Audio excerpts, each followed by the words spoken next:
Conclusion. Avec une élégante précision et une intelligence sans faille, l'esprit universel orchestre tout ce qui advient au sein des milliards de galaxies. Son intelligence est suprême, absolue. Elle pénètre chaque fibre de l'existence, du plus petit au plus grand, de l'atome au cosmos. Tout ce qui vit est son expression, et elle opère à travers les 7 lois spirituelles. On retrouve l'expression de ces lois dans le fonctionnement des cellules du corps humain. Chaque cellule, qu'elle appartienne à l'estomac, au cœur ou au cerveau, naît de la loi de pure potentialité. L'ADN en est le parfait exemple. Il est l'expression matérielle de la pure potentialité. Des cellules très différentes utilisent le même ADN. Pour répondre aux demandes d'une cellule particulière, il s'y exprime de manière particulière. Les cellules opèrent également par la loi du don. Le dialogue intérieur de toutes les cellules du corps humain est celui-ci. Comment puis-je servir ? Les cellules du cœur veulent aider celles du système immunitaire. Celles-ci, à leur tour, font tout pour les cellules de l'estomac ou des poumons. Les cellules du cerveau écoutent toutes les autres, puis leur viennent en aide. Toutes ces cellules n'ont qu'une fonction, aider toutes les autres. La loi du moindre effort est aussi merveilleusement exécutée par les cellules. Elles font leur travail avec une tranquille efficacité, dans un paisible état d'alerte. À travers la loi de l'intention et du désir, les intentions de chaque cellule utilisent le pouvoir infini de l'intelligence de la nature. Une intention aussi simple que le métabolisme d'une molécule de sucre génère immédiatement et dans tout le corps une harmonie d'événements au sein desquels, pour convertir cette molécule de sucre en pure énergie, les hormones doivent être sécrétées à un moment précis. Les cellules expriment bien sûr la loi du détachement. Elles sont détachées du résultat de leurs intentions. Elles ne font pas d'erreur, elles ne trébuchent pas, car leur comportement est une fonction de la conscience centrée sur la vie, une conscience du moment présent. Les cellules obéissent également à la loi du dharma. Elles doivent découvrir leur propre source, le soi supérieur. Elles doivent servir leurs semblables et exprimer leurs talents particuliers. Les cellules du cœur, de l'estomac ou du système immunitaire ont toutes leurs sources dans un soi supérieur, le champ de pure potentialité. Et comme elles sont directement reliées à l'ordinateur cosmique, elles sont capables d'exprimer leurs talents particuliers sans effort, naturellement, ceci au cœur de la conscience de l'intemporel. En exprimant tout simplement leurs talents particuliers, elles maintiennent à la fois leur propre intégrité et celle du corps tout entier.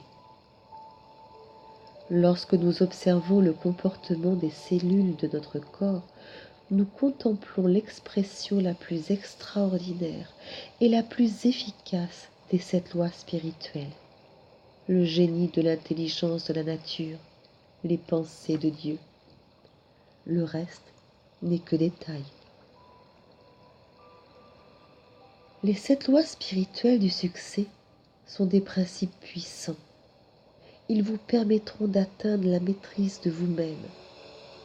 Si vous leur donnez votre attention et suivez les étapes décrites dans ce livre, vous découvrirez que vous pouvez provoquer la manifestation de tout ce que vous souhaitez.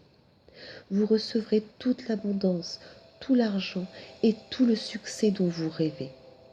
Votre vie deviendra aussi plus heureuse et plus riche dans tous les domaines, car ces lois sont aussi les lois spirituelles de la vie, celles qui donnent son sens à cette vie. Il existe un ordre naturel à l'application de ces lois au quotidien. Cet ordre peut vous aider à vous remémorer chacune d'elles.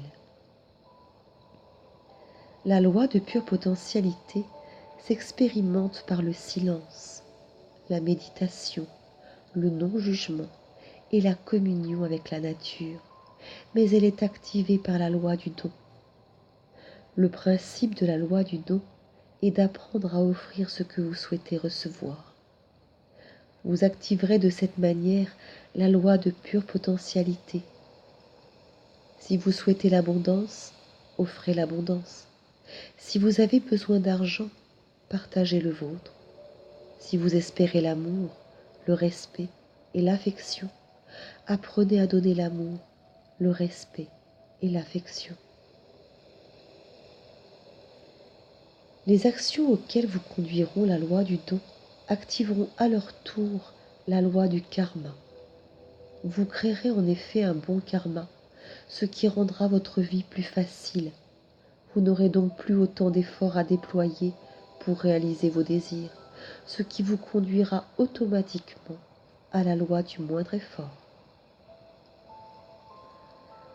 Lorsque tout deviendra facile, naturel, et que vos rêves commenceront à se réaliser, vous comprendrez instinctivement la loi de l'intention et du désir.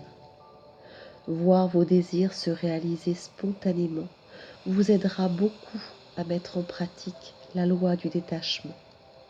Enfin, le fait de commencer à comprendre toutes ces lois vous poussera à chercher le vrai but de votre vie, ce qui vous conduira à la loi du dharma. En mettant cette loi en action, en exprimant votre talent particulier et en répondant aux besoins de vos semblables, vous pourrez créer tout ce dont vous rêvez, et ceci quand vous le voudrez. Vous n'aurez alors plus aucun souci et vous serez empli de joie.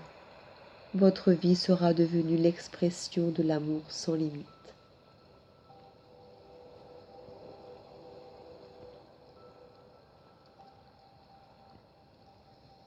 Nous sommes des voyageurs sur le chemin du cosmique, des poussières d'étoiles roulant et dansant éternellement dans les remous et les tourbillons de l'infini. La vie est éternelle, mais les expressions de la vie sont éphémères, momentanées, transitoires. Gautama Bouddha, le fondateur du bouddhisme, a dit un jour: cette existence est aussi éphémère qu'un nuage d'automne. Assister à la naissance et à la mort des êtres est comme regarder les mouvements d'une danse. Une vie est un éclair dans le ciel. Elle court comme le torrent dévale une montagne escarpée. Nous nous arrêtons un instant pour nous rencontrer, nous regarder, nous aimer et partager. Ce moment est précieux, mais il est passager. C'est une parenthèse dans l'éternité. Si nous le partageons avec attention et amour, le cœur lumineux, nous créerons l'abondance et la joie les uns pour les autres. Alors, ce moment aura été digne d'être vécu.